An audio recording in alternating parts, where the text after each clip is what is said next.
بسم اللہ الرحمن الرحیم۔ مومن و مومنات السلام علیکم۔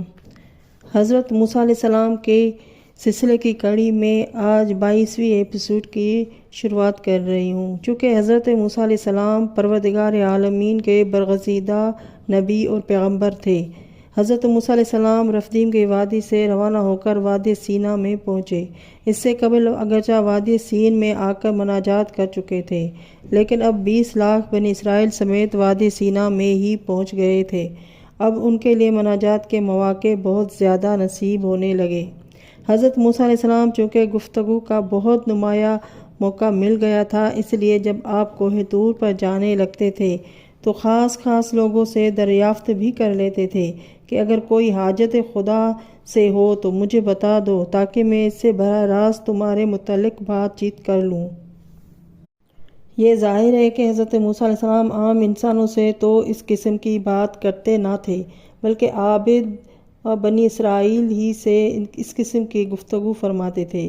اس سلسلے میں ایک واقعہ ہے کہ حضرت موسیٰ علیہ السلام کو علم ہوا کہ ایک جنگل میں ایک عابد رہتا ہے جو پہاڑ کے ایسے دامن میں مقیم ہے کہ جس جگہ نہ اس پر کسی کی نظر پڑتی ہے اور نہ یہ کسی کو دیکھ سکتا ہے۔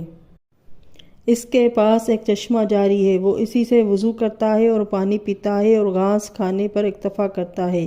دن بھر روزہ رکھتا ہے، رات بھر قیام عبادت میں گزارتا ہے۔ حضرت موسیٰ علیہ السلام اس سے ملنے کے لیے تشریف لے گئے، لیکن بات نہ ہو سکی کیونکہ وہ عبادت میں مشغول تھا۔ دن میں گئے نہ مل سکا، رات میں گئے نہ مل سکا۔ آخر الامر ایک دفعہ آپ نے اسے سلام کر دیا۔ اس نے جواب سلام دے کر مخاطب کیا۔ حضرت موسیٰ علیہ السلام نے فرمایا، اے عابد، افوک بنفسک فإن المولا کریم، اپنی جان پر ذرا رحم کرو اور اپنے کو ہلاکت میں نہ ڈالو، پالنے والا بڑا کریم ہے۔ اس عابد نے جواب دیا، اے نبی خدا، میں اس سے ڈرتا ہوں کہ کہیں غفلت نہ ہو جائے اور میں اس حالت میں گرفت میں نہ آ جاؤں اور میرا شمار ان لوگوں میں نہ ہو جائے جو خدمت رب سے غفلت کرتے ہیں۔ پھر حضرت موسیٰ علیہ السلام نے فرمایا کہ بھائی، میں کوہ طور پر خداوند عالم سے بات چیت کرنے جا رہا ہوں۔ اگر تمہاری کوئی حاجت ہو تو بیان کرو تاکہ میں خالق کی بارگاہ میں عرض کر دوں۔ عابد نے کہا، اے نبی خدا، میری ایک حاجت ہے اور وہ یہ کہ ان یأتینی رضاہ ولا یشغلنی بعہد سواہ حتی الیقظی نجی والقاہ، کہ خدا مجھے اپنی رضا دے دے اور اپنے سوا کسی اور کی طرف متوجہ نہ ہونے دے یہاں تک کہ میں مر جاؤں اور اس کی خدمت میں پہنچ جاؤں۔ حضرت موسیٰ علیہ السلام وہاں سے رخصت ہو کر واپس آئے، پھر مناجات کے لیے کوہ طور پر تشریف لے گئے اور وہاں پہنچ کر خدا سے کلام کرنے میں مشغول ہو گئے اور کچھ اس طرح مستغرق ہو گئے کہ عابد کی درخواست اور عرض گزاشت پیش نہ کر سکے۔ خدا نے خود فرمایا کہ موسیٰ، تم سے میرے بندے عابد نے کیا کہا ہے؟ موسیٰ علیہ السلام نے عرض کی، پالنے والے، تو جانتا ہے جو اس نے کہا ہے اور جو درخواست کی ہے۔ ارشاد باری تعالیٰ ہوا، اے موسیٰ، تم اس سے کہہ دینا کہ خدا نے کہا ہے، تو چاہے ساری رات سارے دن عبادت کرے، تجھے کوئی فائدہ نہ پہنچے گا کیونکہ تو اہل جہنم میں سے ہے، یعنی تیرے گناہ سابقہ اتنے ہیں کہ اب تو جنت میں نہیں جا سکتا۔ حضرت موسیٰ علیہ السلام جب مقام مناجات سے واپس آئے اور اس عابد سے ملے تو اس کی درخواست کی نتیجہ کا بیان بتایا۔ کہا کہ خدا نے فرمایا ہے کہ تیرے گناہ سابقہ اتنے ہیں کہ اب تیرے بخشے جانے کا سوال ہی پیدا نہیں ہوتا۔ یہ سن کر عابد نے کہا، اے نبی خدا، میں اسی کے حکم اور اس کی مرضی کا خیر مقدم کرتا ہوں، ہر اس بات پر جان دیتا ہوں جو اس کی مرضی میں ہو۔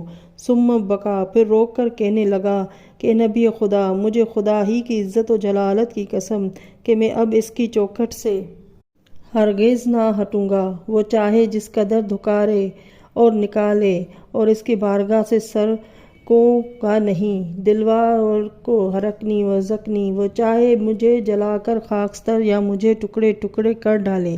پھر اس نے ایک شعر پڑھا جس کا مطلب بھی یہی تھا کہ مجھے اگر ٹکڑے ٹکڑے کر دیا جائے تو میری محبت شوق ملاقات میں اضافہ ہی ہوتا جائے گا۔ عابد سے گفتگو کے بعد حضرت موسیٰ علیہ السلام جب پھر کوہ طور پر گئے اور مناجات و گفتگو سے فارغ ہوئے تو عرض کرنے لگے، میرے پالنے والے، تیرے بندے عابد نے جو کچھ تیرے حکم سے جواب سے میں کہا ہے وہ مجھے معلوم ہے اور تجھے معلوم ہے۔ فقال اللہ عز و جل یا موسیٰ اذهب الیہ وبشرہ انہ من اہل الجنہ۔ خداوند عالم نے فرمایا کہ موسیٰ اب جا کر اسے جنت کی بشارت دے دو اور اس سے کہو کہ چونکہ تو نے میری مرضی کو تسلیم کر لیا اور سخت سخت حکم کا خیر مقدم کیا، اس لیے میں نے تجھے بخش دیا ہے، اور اب تجھے بتاتا ہوں کہ درین حالات اگر تیرے گناہ زمین و آسمان سے بھی زیادہ ہوتے تو میں انہیں بخش دیتا۔ حضرت موسیٰ علیہ السلام جب مناجات سے فراغت کر کے واپس آئے تو اس عابد سے ملنے گئے اور اس سے فرمایا کہ میں نے تیرا پیغام بارگاہ خداوندی میں پہنچا دیا، اب خدا نے حکم دیا ہے کہ میں تجھے جنت کی بشارت دے دوں۔ فخر العابد المساجد، یہ سن کر عابد بنی اسرائیل فوراً سجدہ خالق میں گر پڑا اور حمد و ثنا کرنے لگا۔ فما زال فی سبوحتہ حتی کزا نجہ، پھر وہ سجدے سے سر نہ اٹھا سکا یہاں تک کہ موت آ گئی، وہ بارگاہ خالق میں جا پہنچا۔